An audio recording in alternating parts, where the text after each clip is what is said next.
In 1810, the emperor ordered the notes concerning several people in the Faubourg Saint-Germain, whose removal Fouché had demanded, which were in the offices of the Ministry of Police, to be laid before him. He was surprised at the trifling nature of the complaints made against them, and ordered that these persons should be recalled from exile. 4 or 5 of them alone were accepted from his amnesty, amongst others Madame de Chevreuse and Staël, whom Napoleon knew personally and whose malicious way of talking displeased him. One of them was in constant conspiracy against his authority. The other was of an irremediably hostile disposition, the emperor deeming them incorrigible, as well as Madame Récamier, one of Madame de Staël's henchwomen, forbade them to live in Paris in the strictest terms without assigning limits of time to this ostracism. On the same occasion, Napoleon wished to inform himself what the real state of affairs in the Faubourg Saint-Germain, which certain persons, from prejudice or by interest, tried to make him look upon as a bogey. He ordered information accordingly to be supplied of influential families who were known for their active opposition or for their harmless sulking against the new order of things. I drew up a kind of dictionary with this purpose in view by help of the contradictory notes supplied by Messieurs de Talleyrand, Semonville, de Rock, and the Minister of Police. But I do not think that the emperor ever consulted it, and it has since remained in my hands. I have related above with what hesitation Napoleon separated himself from Fouché, in spite of the fact that there were reasons for complaint against him, which were only too well founded, and this in consideration of the useful services which he had rendered him, especially at the time of his accession to power. Bourrienne was another example of that feeling of instinctive benevolence which attached Napoleon to anybody who could invoke old times before him. This benevolence, this remembrance of services rendered in an elevated sphere, extended to the most modest posts in his household. No old servant was ever dismissed until the emperor had approved of the report addressed to him on this subject, and it was only on the 2nd or 3rd relapse that he agreed to a dismissal. A poor devil of a coachman, whose constant state of intoxication rendered him incapable of doing his work, escaped being dismissed for a long time because he had driven a wagon at the Battle of Marengo. The first usher of the emperor's cabinet, a man called Landois, whom the emperor liked and whose old and faithful services he appreciated, having lost his wife, desired on account of family affairs to remarry his wife's sister. Such marriages were forbidden by the civil code. The emperor, to whom Landois applied, told him that it was impossible for him to grant him this request, but vanquished by the pressing demands of the man, Napoleon charged the grand judge to make a report to him of the matter. The conclusions of the minister's report were to the effect that although the person whom Landois wished to marry was only his wife's half-sister, the prohibition was so formal that the emperor could not authorize the marriage without committing a flagrant violation of the law. Napoleon sympathized with his servant's grief and had it suggested to him to go and marry in some neighboring state which was outside of the jurisdiction of the civil code. Landois could only get married in 1814, when marriages of this kind ceased to be absolutely forbidden. If the examples of Napoleon's goodness were limited to those which I have just quoted, they would not be conclusive in favor of the natural kindness of his disposition. There is no tyrant, however savage he may be deemed to be, who has not his good moments. What I wanted to say was that this kindness was the usual state of his mind, and that it was practiced on every opportunity. Even when Napoleon had thought it his duty to reprimand severely, his real disposition got the upper hand, and sooner or later made amends for any injustice in what he had said.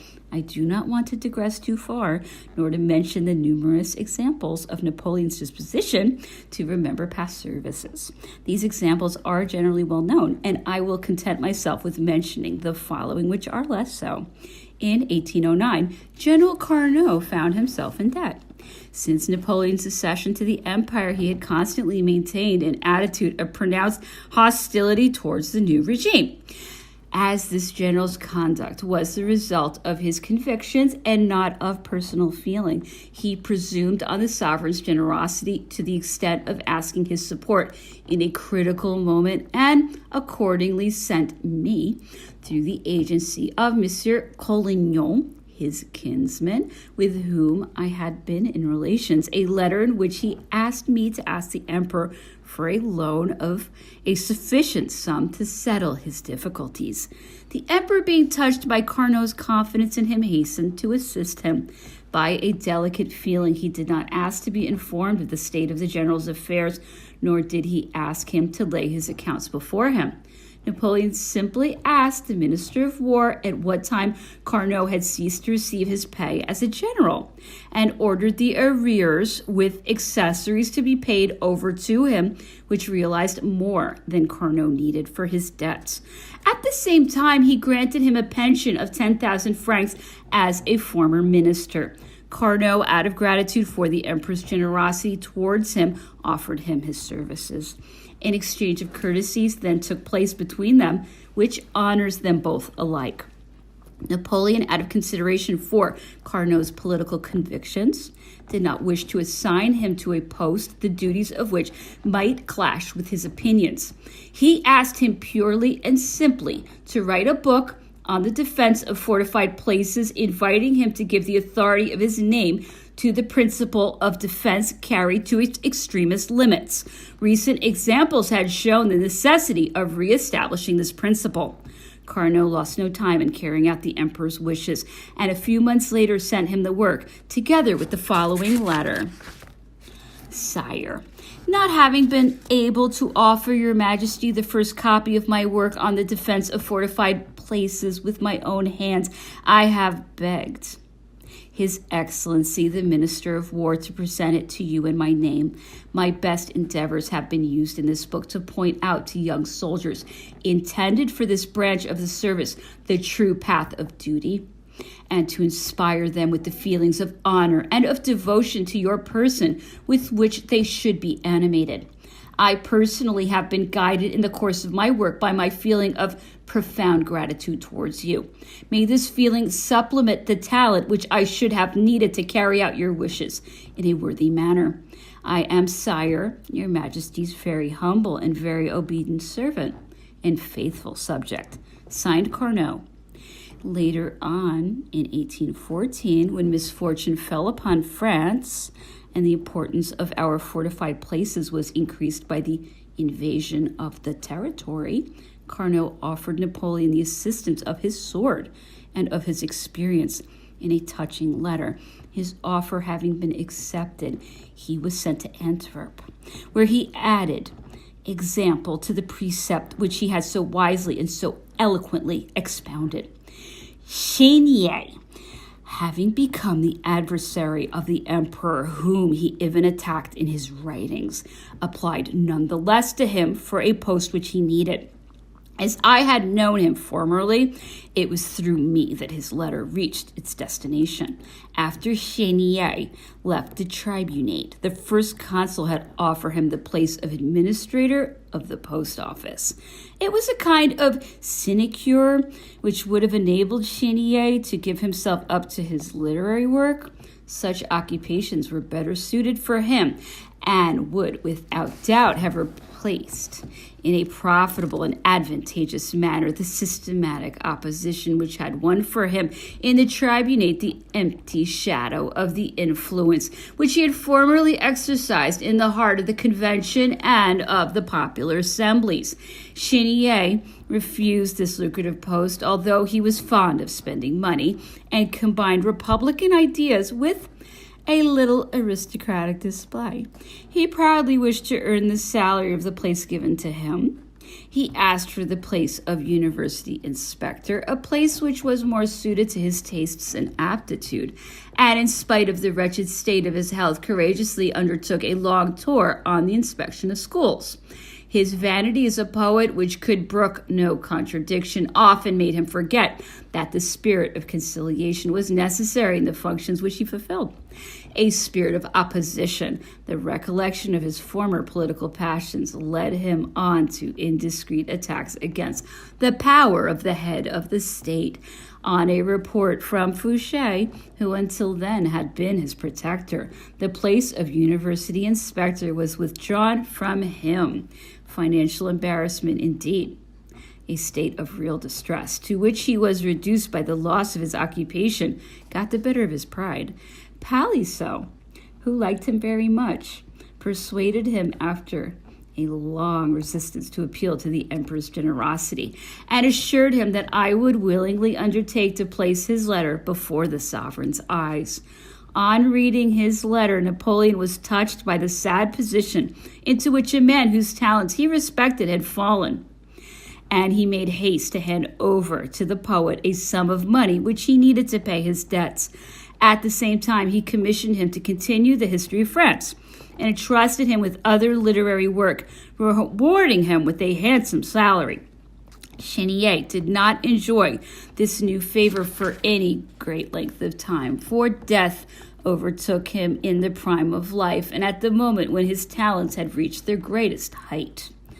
Charles Pugin, an estimable literary man and a member of the Institute, had had the misfortune to lose his sight. This state of blindness had not, however, interrupted him in his literary work. Deprived of all resources by the events of the Revolution, he had succeeded in establishing a printing office to which he had added a bookseller's shop. He had been known to General Bonaparte, whose library he had formed at the time of his departure for Egypt. A series of bankruptcies ruined Pugin in 1803. In his distress, it occurred to him to apply to the first consul, who at that time happened to be at the camp of Boulogne. The courier who had carried Monsieur Pugin's letter returned with an order that 40,000 francs were to be advanced to him. This loan was to be paid back in a period of 4 years. 10 years later, half this sum was still owing, but touched by the energy of his debtor's efforts and by his honesty, Napoleon discharged him of the 20,000 francs which remained owing in a decision issued April 10th, 1813. It was stated in this decision that this favor was granted to Monsieur Pugin in compensation for the suppression of his printing office and as a reward for the labors which he was carrying out for the achievement of his great work, Le Trésor des Origines, the treasure of origins, the complete publication of which was prevented by the author's death. Pugin was only able to print one specimen in folio, which shows immense erudition and research, really surprising when one considers that the author had lost his sight. It would be easy to quote other examples and numerous proofs of Napoleon's liberality as well as of the delicacy which he employed in his way of obliging. Without referring again to his munificence towards his generals, I am in a position to say that his ministers, senators, and many other civil functionaries enjoyed the benefits of a generosity to which those who were worthy of it never appealed in vain. I had asked the emperor for a pension on the Empire Press Fund in favor of my old friend Palissot. I haggled with him for a long time as to the amount of this pension. He did not want it to exceed 3,000 francs, although he had quite recently awarded a pension of 6,000 francs to the poet Lebrun. Et Couchard. We had a kind of discussion in which Napoleon consented to engage with me on the respective merits of the two poets. He authorized me to prepare for him a draft decree granting Palissot a pension, but only one of 3,000 francs. As he very readily put up with being contradicted on questions which only interested him slightly, and indeed very often gave way on these points, I told him that since he consented to give my protege a pension, I could not make this amount less than 6,000 francs in the decree which I should prepare for him for his signature. He answered nothing. But when I laid the decree before him, Napoleon cried out. Turning round towards me, he caught hold of my ear. which was a familiar gesture of his, and reproached me, laughing, at having wanted to get his signature by surprise. Then, laying down his pen, he repeated his objections on the inferiority of Palissot's merit as compared with Lebrun. At last, after jesting with me in a kindly manner on my tenacity, he was good enough to compound with me and to award a pension of 4,000 francs to my worthy friend, who enjoyed it until his death, which took place just at the time when the Restoration was about to deprive him of his pension. Napoleon is supposed to have been incapable of friendship. Hatred, which has worked with such assiduity to disfigure this great character, could not fail to seek to strip him of the most precious attribute of true greatness. Napoleon had sincere friends, whose friendship he often requited: Desaix, Lannes, Duroc, Bessières, Miron, and others whose names are not before my memory just now. Misfortune is a crucible in which friendship is refined and often dissolved. But the friends whom I have named were profoundly attached to Napoleon and would have remained faithful to him, as he, on his side, was to their memory. The interest which Napoleon took in those whom he loved proves that he was capable of attachment. A general officer whom he had adopted from the moment of his entering the military profession, whom he had supported and guided with particular interest, and to whom he had given the most favorable opportunity of distinguishing himself in war, had just been raised to the highest dignity in the army. The Duc de Ragusa, after having received his nomination as marshal, presented himself in the emperor's tent to thank him. Napoleon said, "I have given you your nomination, and I had great pleasure in giving you this new proof of my affection, but I am afraid I may have incurred the reproach of having listened rather to my affection than your rights to this eminent distinction. You have plenty of intelligence, but there are needed for war qualities in which you are still lacking, and which you must work to acquire. Be it said amongst ourselves that you have not done enough to entirely justify my choice. At the same time, I am confident that I shall have reason to congratulate myself on having nominated you, and that you will justify me in the eyes of the army."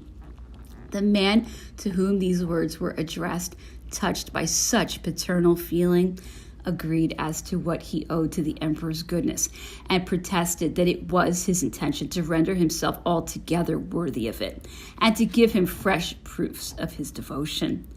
I did not mention Berthier's name amongst the emperor's friends because of his defection in 1814, and I was wrong. If a moment of error separated this marshal from the emperor at that time, Berthier had preserved too deeply rooted a remembrance of his old master not to survive adversity. I very nearly met the Prince of Wagram at Waldsee, a town in Württemberg, in 1815, when, like a plant which turns its face towards the orb from the rays of which it derives its existence, Berthier was on his way to join the person whom he called his brother in arms, his faithful companion in war, his wife.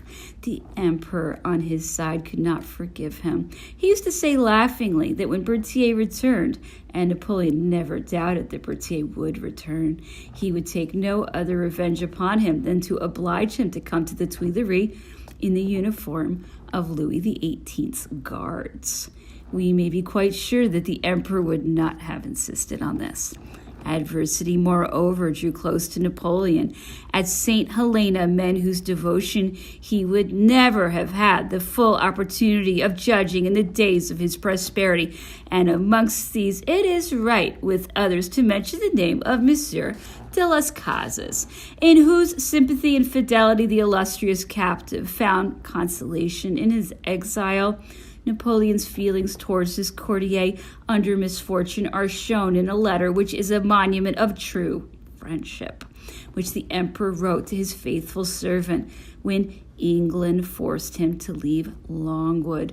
Monsieur de las Casas responded to these feelings by publishing a book which, in spite of its faults, became and will remain popular.